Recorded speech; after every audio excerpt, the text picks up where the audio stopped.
I asked different medical specialists what was the best advice that they got while they were in med school. For me, it was a simple piece of advice that hit the nail right on the head. If you can't teach it, you don't know it.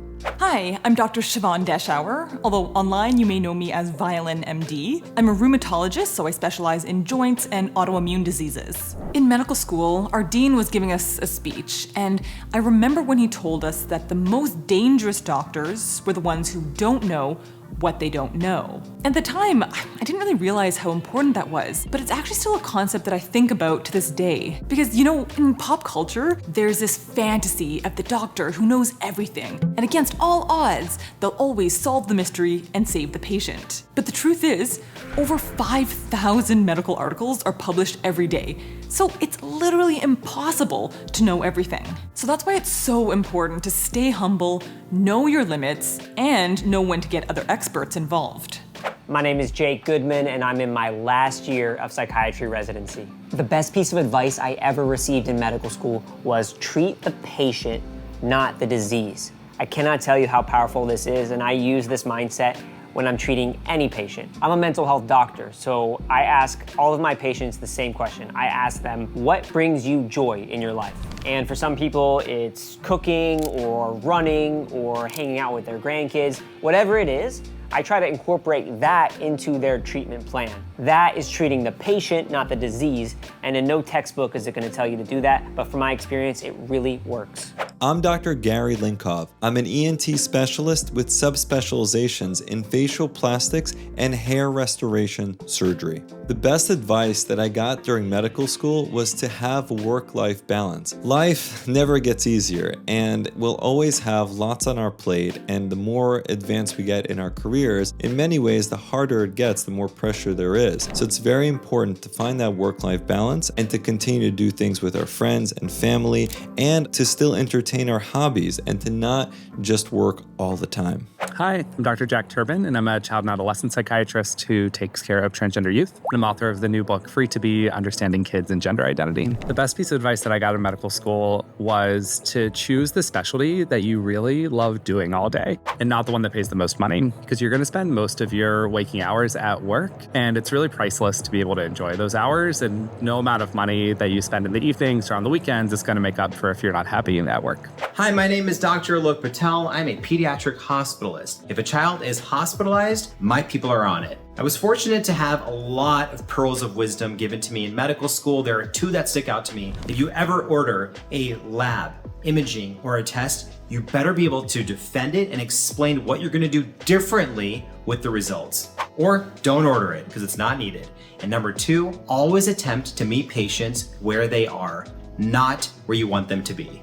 My name is Dr. Anthony Youn, and I'm a board-certified plastic surgeon, I'm a YouTuber, and a podcaster. I had a plastic surgeon mentor always tell me that you never regret plastic surgery you didn't do, you only regret the plastic surgery that you did that you never should have. So in my practice, I firmly believe in using plastic surgery only as a last resort. If people ask me, Dr. Youn, if I get plastic surgery, if I go under the knife under general anesthesia, what's the worst thing that can happen to me? I tell them that you can die. So always, always, always use surgery as a last resort. Sometimes it's your best option, but if there are other options available, in general, it may be worthwhile to try those first. Hello, I'm Michael Natter, and I'm an endocrinologist. One of the best pieces of advice I ever got in medical school came from a mentor who I absolutely adored, and he said to me, Mike, everyone has imposter syndrome in medicine. I thought I was alone in having imposter syndrome, but he said even he has imposter syndrome. But he found that he uses it to his benefit. He keeps him anchored. He doesn't fall victim to hubris or becoming cocky, which unfortunately I think happens a lot in medicine. So that for me was extremely meaningful and has helped me to this day. Hi, I'm Dr. Rena, Malik, urologist and pelvic surgeon. The best piece of advice I got from medical school is you can do anything for a few weeks. Now, in third year medical school, we do rotation. So we'll do 4 weeks of neurology, 12 weeks of medicine, 12 weeks of surgery. And very often, if you had somebody who maybe you didn't get along with or you didn't enjoy the work you were doing, it was just a short period of time. So you could get through anything. And I've certainly used that sort of knowledge to my advantage when I've been faced with difficult challenges in my life. Hi, my name is Ben Schmidt, also known as Doc Schmidt, and I'm a gastroenterologist, also known as a GI doctor. One of my attendings told me there's nothing more dangerous than a differential diagnosis of one.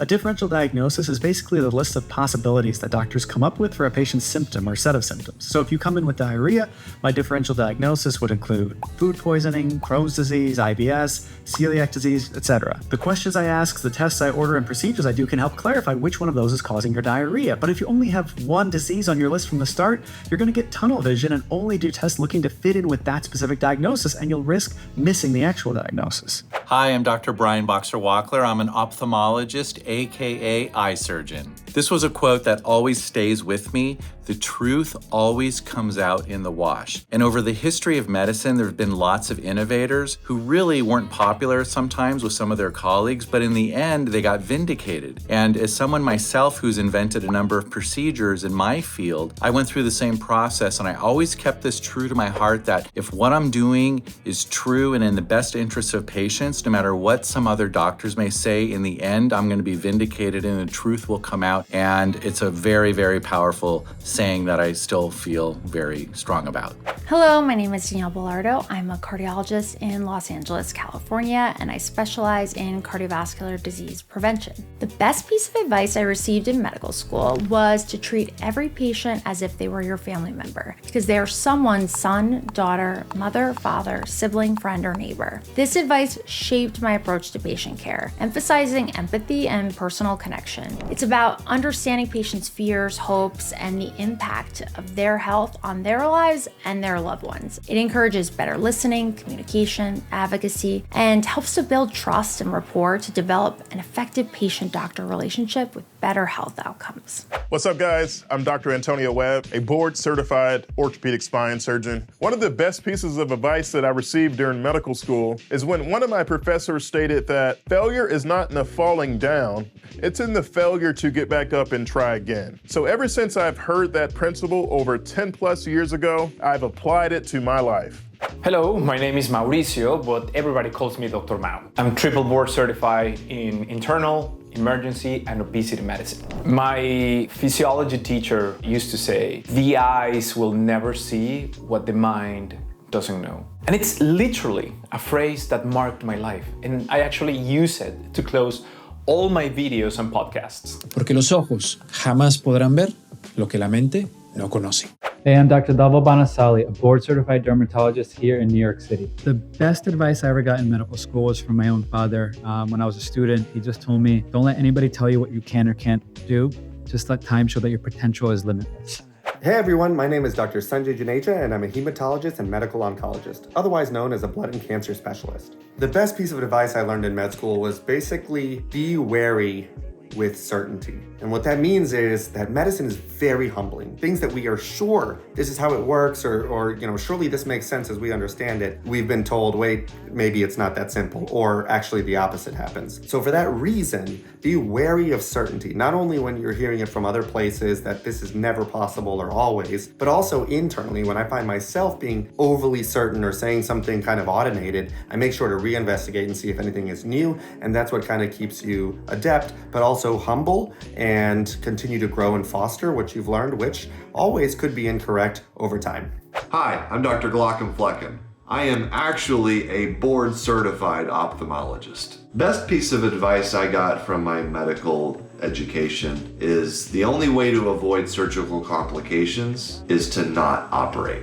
Hello, my name is Austin Chiang, and I'm an interventional gastroenterologist. One of the best pieces of advice that I received in medical school was to think about not only the science and the medicine when taking care of patients, but also everything else around the patient. So there are these things called social determinants of health, and these are basically the factors that help determine whether or not people are able to be healthy. And a lot of this has nothing to do with biology or science at all. So if you think about whether or not people have access to healthcare, if they have medical insurance, if they can afford the transportation to get to their visits, if they can afford the childcare, if they have the educational background to help interpret what the doctor is telling them, or if they've been subjected to systemic biases or racism that have kept them from being able to access certain types of care. This is all stuff that has nothing to do with biology that can really impact whether or not people are able to be healthy at the end of the day.